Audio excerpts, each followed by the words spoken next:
Bonjour Sophie Binet. Bonjour. Bonjour. Les députés, avec l'accord du gouvernement, viennent d'adopter en fin de semaine dernière un nouveau principe de suspension des droits au RSA si l'allocataire ne respecte pas une partie de ses obligations, à savoir 15 heures hebdomadaires d'activité d'insertion ou de formation. Quelle est votre réaction ? C'est complètement anachronique. En fait, on a des associations qui alertent sur l'explosion de la pauvreté, des queues qui s'allongent devant les associations humanitaires, et on a des députés qui stigmatisent les plus pauvres et qui leur infligent une triple peine. 1, être pauvre. 2, être stigmatisé. Et 3, être obligé de travailler gratuitement. Je rappelle que quand on a le RSA, on touche 600 €. Avec 600 €, on est très loin du seuil de pauvreté. On ne vit pas.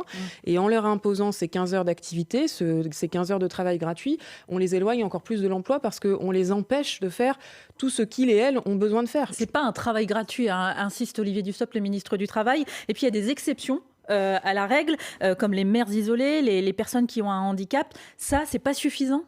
Il y a tellement d'exceptions qu'on ne s'y repère pas, en fait. Dans les expérimentations qui ont été mises en place, ça montre une véritable usine à gaz. Personne n'est associé. D'ailleurs, aucun acteur social n'est associé. Et les exceptions, elles sont à la tête du client parce qu'il n'y a pas de règles. Et donc, ça ouvre la voie à ce que ça soit totalement arbitraire et à ce que les contrôles sur les personnes en RSA soient un outil pour faire des économies pour les collectivités qui, par ailleurs, sont asphyxiées.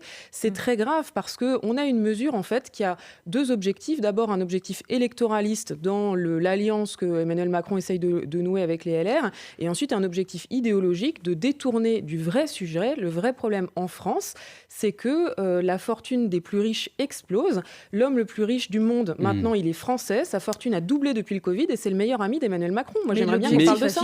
L'objectif affiché du gouvernement, c'est autre chose. Oui, c'est l'activité, parce que 7 ans après leur inscription, les 2 tiers des allocataires touchent encore le RSA. Comment est-ce qu'on fait pour les faire revenir à l'activité ? En fait, d'abord, il faut qu'il y ait des emplois. Je rappelle qu'en France, il y a 5 millions de personnes qui sont privées d'emploi. Et contrairement à ce que raconte le président de la République, non, il ne suffit pas de traverser la rue pour trouver du travail. Il faut qu'il y ait des emplois avec des horaires qui soient acceptables. Parce que si c'est des emplois avec du travail le soir, la nuit ou le week-end, justement, il y a beaucoup de mères isolées qui ne peuvent pas les prendre parce qu'elles ne peuvent pas s'occuper de leurs enfants en même temps. Mais c'est pas en les obligeant à travailler 15 heures par semaine qu'on les fait revenir peu à peu vers une activité professionnelle. Non, au contraire, parce qu'en fait, on va leur mettre des contraintes supplémentaires qui vont les empêcher de construire leur projet professionnel, d'organiser leur survie aussi, parce que quand on a 600 € par mois, on ne vit pas et donc on est obligé de multiplier la bricole pour réussir à boucler ses fins de mois. Et donc, ça va juste leur compliquer la vie alors que c'est des personnes qui sont déjà en grande difficulté. C'est scandaleux. Sophie Binet, avec les autres syndicats et le patronat, vous discutez en ce moment des règles de l'assurance chômage. Vous avez jusqu'au 15 novembre pour vous mettre d'accord. Dans la lettre de cadrage qu'il vous a envoyée, le gouvernement a annoncé vouloir ponctionner les recettes de l'Unédic à hauteur de 3,5 milliards, 4 milliards d'euros en 2026 pour financer les politiques publiques de l'emploi et la formation. Est-ce que vous êtes d'accord avec ça ? Non, pas du tout. En fait, on a un gouvernement qui, comme il refuse de remettre en cause les exonérations de cotisations des entreprises, je rappelle que c'est 80 milliards d'euros chaque année d'exonération de cotises pour les entreprises sans contrepartie ni condition, et bien pour financer ces politiques, il va piocher dans les droits des salariés du privé en voulant se servir dans les caisses de l'Unédic, ce qui va imposer des baisses de droits pour les privés d'emploi et encore un recul sur les allocations, et en allant se servir dans les caisses de retraite complémentaires des salariés du privé, l'Agirc et l'Arco, et donc en menaçant d'imposer des baisses de pension pour les salariés du privé. C'est scandaleux. Mais là, l'argument du gouvernement, c'est ces 2 caisses, elles sont en excédent. Si on prend Agirc Arco, c'est 5 milliards d'excédents. Est-ce qu'il n'y a pas moyen à un moment de partager pour justement payer les petites retraites ? Mais justement, en fait, elles sont en excédent. Pourquoi ? Parce qu'on a imposé des réformes violentes, à la fois pour les privés d'emploi. Je rappelle qu'il y a seulement 40% des personnes inscrites à Pôle emploi qui sont indemnisées et que les allocations, elles ont chuté du fait des réformes du gouvernement. Donc c'est pour ça que les comptes de l'Unédic sont repassés au vert. C'est parce qu'il y a eu des réformes violentes imposées. Et puis en matière de retraite complémentaire, c'est la même chose. Les pensions ont baissé de 7% en euros constants depuis 10 ans parce qu'il y a eu un décrochage du niveau des pensions par rapport à l'augmentation des prix. Et donc c'est pour ça qu'aujourd'hui nous dénonçons cette ponction du gouvernement, parce que nous voulons utiliser les ressources des retraites complémentaires pour augmenter les pensions des salariés et des futurs et des retraités. Et donc on va avoir une négociation là cet après-midi et probablement cette nuit. C'est peut-être une séance conclusive. La bataille de la CGT, ça va être de gagner une revalorisation des retraités retraités à la hauteur, donc au moins 5% de revalorisation, et puis surtout une règle de revalorisation pour les années suivantes pour mettre fin au décrochage des pensions par rapport au salaire et par rapport au prix, parce qu'on a une paupérisation des retraités du privé qui est en train de s'organiser. Et puis, ce qu'on veut aussi, c'est limiter l'impact régressif de la réforme du régime général. C'est-à-dire que c'est la double peine. Le gouvernement nous impose une réforme violente avec la retraite à 64 ans, et là, maintenant, il veut nous empêcher d'améliorer la pension des salariés du privé. Vous dites que c'est peut-être conclusif, les discussions qui vont avoir lieu aujourd'hui sur l'Agirc et l'Arco, c'est-à-dire les retraites complémentaires de 13 millions de Français quand même. Ça veut dire que la menace de ponctionner les caisses de l'Agirc-Arco, ça menace aussi directement l'accord que vous pouviez conclure aujourd'hui ? Oui, ça le met sous pression parce que, en fait, dans la négociation autour de la table, il y a le patronat et les syndicats. Il y a un troisième acteur qui s'est invité, c'est le gouvernement, puisqu'il nous dit qu'il veut nous voler l'argent dans les caisses. Or, nous, dans la négociation, c'est un arbitrage par rapport à l'argent qui est dans les caisses. Donc, si l'État nous dit qu'il nous prend 1 milliard, forcément, ça nous met sous pression et ça limite les possibilités d'augmenter les pensions pour les retraités. Mais en même temps, est-ce que vous avez le choix ? Le gouvernement peut passer par la loi, à savoir par le PLFSS, le projet de loi de financement de la sécurité sociale. Donc, si vous donnez pas votre accord, vous allez être ponctionné de toute manière. C'est ça, c'est un chantage scandaleux qui est organisé par le gouvernement. C'est pour ça que nous en appelons aux parlementaires pour dénoncer ce chantage et pour permettre aux syndicats d'augmenter les pensions pour les salariés et les retraités du privé, parce que là, il y a un décrochage qui est très inquiétant. En parlant des complémentaires santé, il y a aussi les pensions de retraite en elles-mêmes. Le gouvernement a annoncé qu'elles seront revalorisées de 5,2% au 1er janvier 2024. Vous dites merci au gouvernement ? C'est juste la moindre des choses. C'est un peu plus que l'inflation quand même. Hein. Oui, sauf que en fait, ça rattrape des retards de revalorisation, et donc il y a effectivement une paupérisation des retraités qui est très inquiétante. Donc c'était nécessaire d'augmenter les retraites de base, et je pense que c'est le fruit de la mobilisation des retraités et des salariés. Vous dites que ça ne rattrape pas complètement la perte de pouvoir d'achat de ces dernières années ?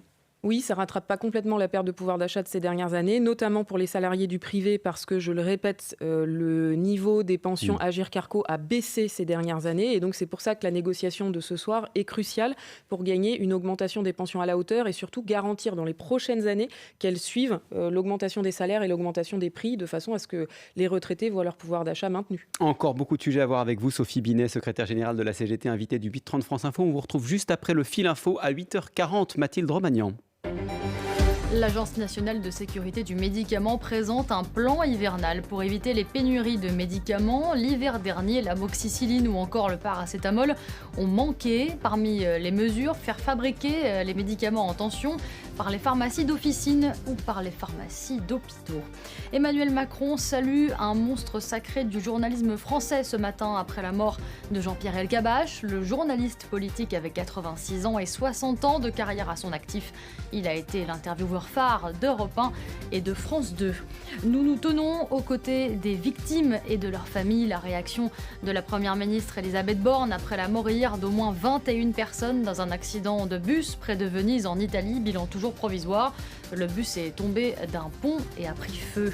Le football et l'exploit de Lens. Hier soir, les 100 et or ont battu Arsenal 2-1 pour leur premier match en Ligue des Champions au Stade Bollaert depuis 21 ans. Ce soir, c'est le PSG qui sort à Newcastle pour son deuxième match de Coupe d'Europe. Coup d'envoi à 21h. France Info. Le 8h30 France Info, Jérôme Chapuis, Salia Braclia. Toujours avec Sophie Binet, secrétaire générale de la CGT. L'intersyndicale appelle à une mobilisation. Ce sera le 13 octobre prochain pour le pouvoir d'achat, les salaires contre l'austérité. Vous pensez qu'il y aura du monde ? Il n'y a pas de résignation après la réforme des retraites ?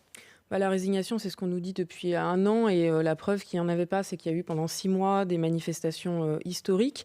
Il y a une colère qui est énorme dans le pays parce que le travail permet de moins en moins de vivre, et donc c'est ce que nous allons dénoncer le 13 octobre, et nous allons faire grève et manifester pour exiger des augmentations de salaire. Et donc la grève et la manifestation du 13 octobre, elle vise à interpeller le patronat dans les entreprises, au niveau des branches, et le gouvernement au niveau national, pour qu'il y ait enfin des mesures salariales, et puis pour que les les inégalités de salaire entre les femmes et les hommes disparaissent enfin, parce qu'on a toujours 25% d'écart de salaire entre les femmes et les hommes. Sauf que la conférence sociale qui aura lieu 3 jours après, elle aura lieu uniquement sur les questions des bas salaires, ceux qui sont sous le SMIC dans plusieurs branches. Vous dites quoi? C'est déjà ça? Au moins, on a une base de travail? Alors non, la CGT, elle demande à ce que ça soit une conférence sociale sur les salaires. Et donc, c'est pas prévu, hein? Ça dépend. Pour l'instant, la réponse du gouvernement n'est pas claire, mais en attendant, nous, on ira à cette conférence sociale pour parler de tous les salaires, parce que évidemment, il y a un problème de bas salaire, mais il y a un problème de tassement général des salaires. Et si on regarde cette année, donc les salaires en euros constants ont baissé parce que les prix ont augmenté plus vite, et ils ont baissé encore plus vite pour les cadres que pour les ouvriers employés, parce que c'est tous les salaires qui se tassent en fait. Et c'est ça le problème aujourd'hui, c'est que les qualifications ne sont plus reconnues. Ouais, il faut être précis, le SMIC, c'est le seul salaire à être indexé sur l'inflation, et donc les salariés qui sont au SMIC, les ouvriers notamment, les employés, ils n'ont pas vraiment perdu de pouvoir d'achat sur un an, c'est pas le cas des autres, donc c'est sur cette population-là, notamment les cadres, que vous allez vous concentrer? Non, c'est les deux questions qu'on va poser. Évidemment, on va parler du tassement salarial et de la négation des qualifications et la situation des cadres et des professions intermédiaires, mais on va beaucoup parler des ouvriers et des employés, parce que les augmentations du SMIC, elles ont légèrement protégé, mais elles sont bien loin de l'augmentation des prix réels. Je rappelle qu'en un an, le paquet de sucre a augmenté de 48%, que les patates ont augmenté de 24%. Donc une augmentation du SMIC de 5%, ça ne fait pas la maille par rapport aux augmentations, notamment de l'alimentaire, de l'énergie. La dernière étude de la DARES, le service d'études statistiques du ministère du Travail, dit que le salaire des ouvriers, c'est plus 5,3 sur un an, c'est-à-dire plus que l'inflation. Oui, sauf que l'inflation, elle est calculée sur un panier moyen. Et donc, dans ce panier, il y a plein de choses. Il y a l'électroménager, l'électronique, etc. Et par contre, sur les produits de première nécessité, c'est bien plus que 5% l'augmentation. Et je viens de vous donner des exemples sur l'énergie et l'alimentaire. Et donc, c'est la raison pour laquelle la CGT demande une augmentation du SMIC. Et la CGT porte le SMIC à 2 000 euros, parce que 2 000 euros bruts, parce qu'aujourd'hui, le SMIC ne permet pas de vivre, notamment pour tous ceux et surtout celles qui sont sur des emplois à temps partiel. Mais augmenter encore le SMIC, ça ne va pas justement encore augmenter le tassement des salaires?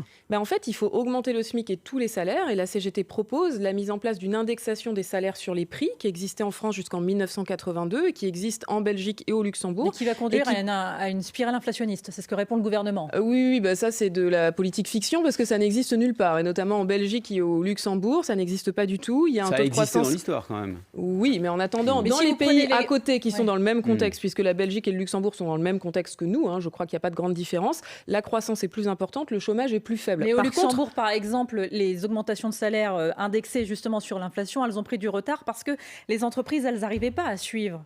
Mais non, c'est obligatoire en fait. Mais elles ne sont pas automatiques. Par exemple, les augmentations qui ont été accordées en avril 2023, en fait, elles auraient dû l'être en 2022. C'est difficile pour les entreprises de suivre le mouvement. Oui, sauf que justement, comme il y a un dispositif d'indexation automatique en Belgique et au Luxembourg, dès que les prix augmentent, il y a une augmentation minimale qui est obligatoire, qui permet que les salaires ne décrochent pas.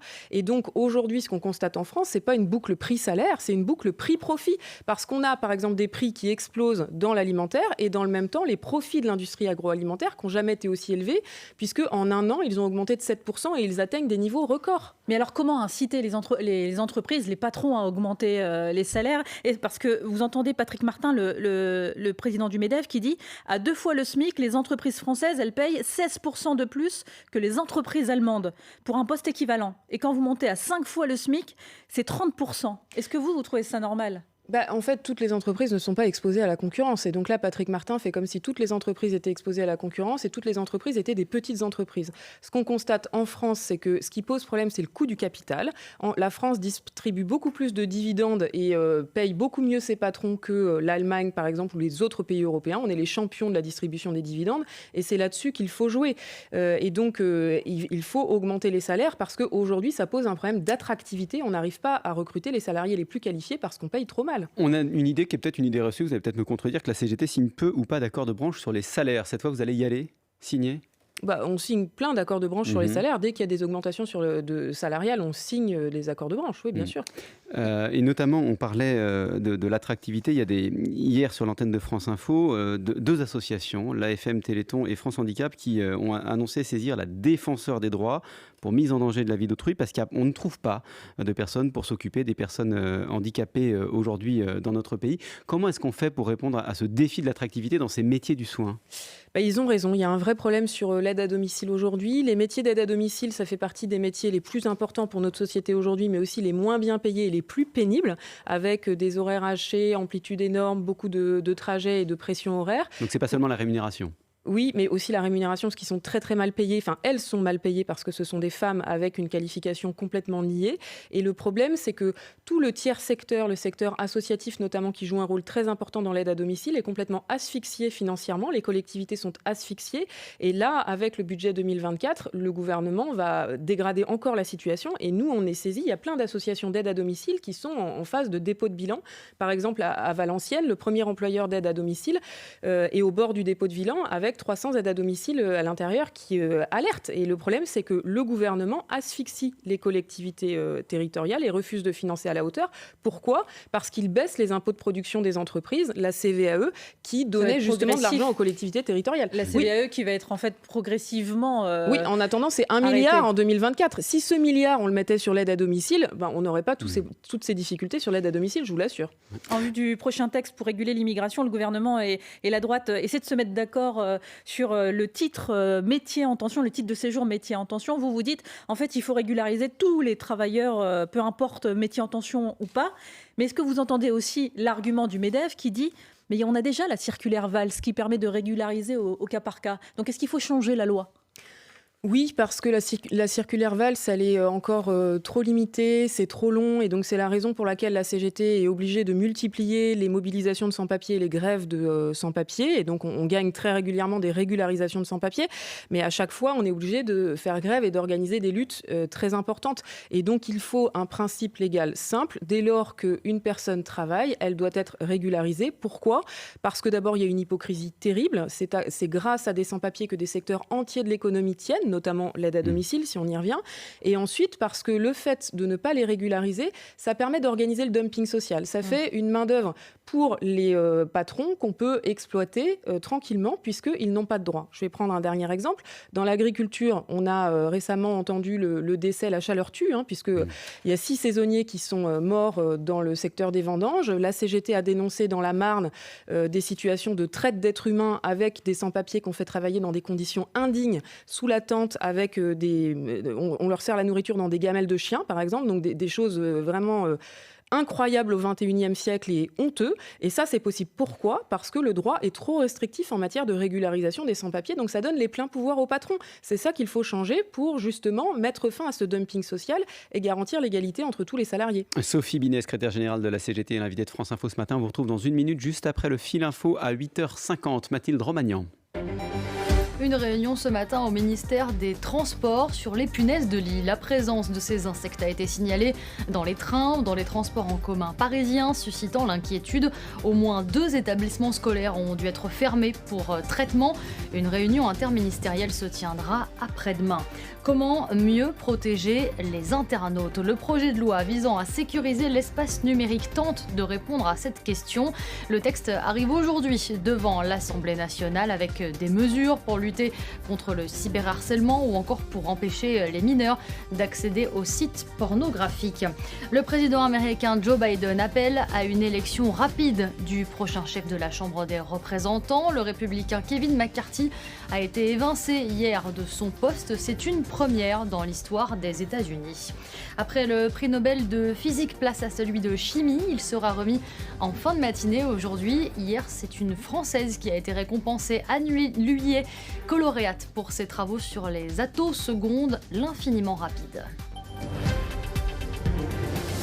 France Info. Le 8-30 France Info, Jérôme Chapuis, Salia Braclia. Toujours avec la secrétaire générale de la CGT, Sophie Binet. Pour aider les automobilistes face au prix à la pompe, les distributeurs vendent à prix coûtant leur carburant. Le gouvernement, lui, a décidé de distribuer un nouveau chèque de 100 € pour les plus modestes, pour ceux qui ont besoin de leur voiture pour aller travailler. Éric Ciotti, lui, le patron des Républicains, propose, comme vous, la baisse des taxes autour de 15 centimes à la pompe, ce qui représente un coût de 5 milliards d'euros pour les caisses de l'État. Une mesure qui dit pourrait être financée par une baisse des allocations chômage. Non, mais je ne sais pas s'il y a un concours qui est lancé chez les LR, mais là, entre Éric Ciotti, Laurent Wauquiez et Valérie Pécresse, c'est abject chaque jour qui passe. Moi, la question que je pose à Éric Ciotti, c'est il propose quoi pour que les chômeurs puissent aller chercher du travail? Ils vont en patin à roulettes, peut-être? Les chômeurs sont ceux parmi lesquels qui ont les revenus les plus faibles et qui ont le plus besoin de se déplacer pour faire des recherches d'emploi. Donc, évidemment qu'il faut leur maintenir leurs allocations. Et je rappelle que maintenant, il y a moins de 40% des personnes inscrites à Pôle emploi qui sont indemnisées. Donc c'est scandaleux de faire cette mise en opposition et ce partage de la pénurie. Ce qu'il faut sur la question de l'essence, c'est aller taxer les profits des pétroliers. Le problème, c'est que dans l'essence, c'est comme dans l'agroalimentaire, c'est la boucle prix-profit. Total dégage chaque mois 1 milliard de bénéfices. Et donc, il faut taxer ces milliards de bénéfices pour pouvoir... Le gouvernement a prévu, du moins a missionné l'inspection générale des finances pour voir s'il y avait un problème avec les marges. C'est ça. Ah, ça vous fait rire. Ben non, mais je veux dire, c'est bien de missionner l'inspection générale des finances, mais on le sait qu'il y a un problème avec les marges. Nous, on a tous les chiffres, on les tient à disposition du gouvernement. Les marges des pétroliers. En fait, le gouvernement, avec toute la mousse qu'ils ont fait sur la vente à perte, etc., on se situe du mauvais côté du problème. Le problème, c'est pas sur l'aval et la distribution, c'est sur l'amont. C'est là où se font les bénéfices. Les raffineurs, notamment. Exactement. Et c'est ce qu'il faut taxer pour deux choses. D'abord, pour redistribuer vers les consommateurs, parce que je rappelle que plus de 50% du prix à la pompe, c'est des taxes qu'on pourrait baisser. Et ensuite, il faut taxer pour avoir des mesures environnementales volontaristes pour développer le ferroviaire. Mais quand vous baissez les taxes, Sophie Binet, vous baissez les taxes pour tout le monde. Mais ça veut dire que même vous baissez la taxe pour le plus riche qui va rouler en SUV. Oui, alors après, on pourrait par exemple taxer le kérosène. Ça ferait du bien aussi. Le problème, c'est que le kérosène n'est pas taxé. Non, c'est pas le même volume, d'accord. Mais en attendant, d'un point de vue environnemental, ça pose un problème, et social, que le kérosène ne soit pas taxé, et l'essence, oui. Et ce qu'il faut, c'est dégager de la marge de manœuvre pour financer des mesures environnementales en matière de transport, et notamment le ferroviaire, qui est asphyxié aujourd'hui. Sophie Binet, vous êtes issue de l'Union des cadres, ingénieurs et techniciens, qui est une branche de la CGT. L'intelligence artificielle, c'est un tsunami pour les cols blancs, pour les cadres, pour les professions intellectuelles. Oui. Et je dis ça parce qu'on a des premières grèves, des premiers plans sociaux. Là, on en parlait encore il y a quelques jours. Ce n'est qu'un début. Oui, ce n'est qu'un début, ça pose énormément de questions et donc ça mérite un vrai débat public en dehors des lobbies. Le problème, c'est que le gouvernement a créé une grande commission là, sur l'intelligence artificielle. Si on regarde la composition, on a la liste des conflits d'intérêts et des lobbies. Or, en matière d'intelligence artificielle, comme en matière de progrès technologique d'une façon générale, il faut se demander de quoi a besoin la société, quelles sont les nécessités sociales et environnementales, et pas quels sont les objectifs de bénéfice de tel ou tel secteur. Et donc, sur l'intelligence artificielle, il y a plein de questions à se poser. Il y a la question du contrôle des algorithmes qui sont de plus en plus opaques et qu'on ne maîtrise pas. Il y a la question de ce qu'il faut automatiser ou non. Il y a des choses qu'il ne faut pas automatiser pour ne pas supprimer. Par exemple, tout le travail du relationnel, on a massivement automatisé, par exemple, les services bancaires. Aujourd'hui, pour avoir une conseillère bancaire au téléphone, c'est mission impossible. Et donc, ça pose de gros problèmes d'égalité, d'accès et d'accompagnement dans la gestion de son argent, par exemple. Mais je pourrais multiplier les exemples. Sophie Binet, vous êtes aussi une ancienne conseillère principale d'éducation, une ancienne CPE. Vous avez exercé à Marseille et en Seine-Saint-Denis aussi. Et le nouveau ministre de l'Éducation nationale, Gabriel Attal, a annoncé vouloir lancer une expérimentation d'ampleur concernant l'uniforme, la tenue unique dans les établissements scolaires. Est-ce que c'est une bonne idée ? C'est surtout un recyclage. Enfin, on a ça tous les 2 ans. On nous redit qu'il faut expérimenter l'uniforme. Et en fait, pourquoi est-ce qu'on nous dit ça ? Pour occulter des questions centrales dont on ne veut pas débattre, à savoir le fait que dans la moitié des établissements scolaires, il manque au moins un enseignant. C'est de ça dont il faut parler, du déficit d'attractivité des métiers d'enseignants, parce que les métiers d'enseignants en France sont parmi les moins bien payés des pays de l'OCDE. Il dit qu'il parle de tout, mais que en fait, la tenue unique peut permettre d'atténuer les inégalités sociales entre les élèves, par exemple. Je crois qu'il faut juste que le ministre de l'Éducation nationale arrête de s'intéresser à la tenue vestimentaire des élèves, parce que depuis la rentrée, il ne fait que ça. On a eu les 3 semaines sur l'abaya, maintenant on va avoir les 3 semaines sur l'uniforme. Là, ce qui serait bien, ce serait qu'on parle un peu du contenu, de la situation des élèves et des enseignants, du contenu des enseignements et des vrais problèmes dont souhaitent parler les enseignants, les élèves et les chefs d'établissement.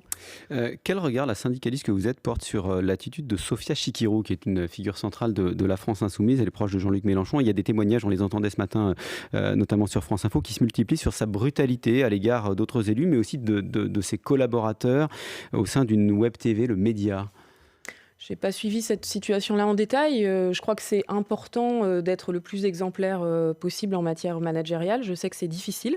Voilà, mais je ne peux pas réagir davantage parce que je ne suis pas au courant du dossier. Et plus largement, à votre place de syndicaliste, et compte tenu de l'histoire de la CGT, voir aujourd'hui la gauche qui parfois se déchire, notamment le Parti communiste et la France insoumise, ça vous fait quoi ?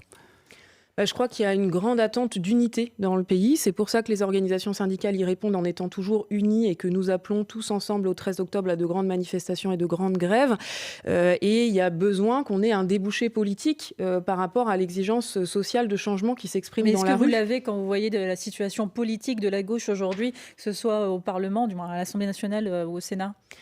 Non, évidemment, c'est triste et c'est dommage. Après, ça n'est pas moi qui vais distribuer les bons points et les mauvais points. Moi, vous dites quand même, prenez exemple sur les syndicalistes. Ce que je dis juste, c'est que l'aspiration du monde du travail, c'est une aspiration à de l'unité et à des perspectives de progrès en rupture avec les politiques néolibérales qui font beaucoup de mal aujourd'hui. Merci beaucoup, Sophie Binet, secrétaire générale de la CGT. Vous étiez l'invitée du 8h30 France Info. Dans 5 minutes, Salia Braclia, les informer. Quel est le programme ce matin ? On a 2 sujets au menu. D'abord, le discours d'Emmanuel Macron aujourd'hui devant le Conseil constitutionnel à l'occasion des 65 ans de la Ve République. Va-t-il annoncer de modifier le champ du référendum pour, par exemple, consulter les Français sur l'immigration ? Et puis, on en a parlé, comment gouvernement et syndicats peuvent mettre la pression au patronat pour augmenter les salaires ?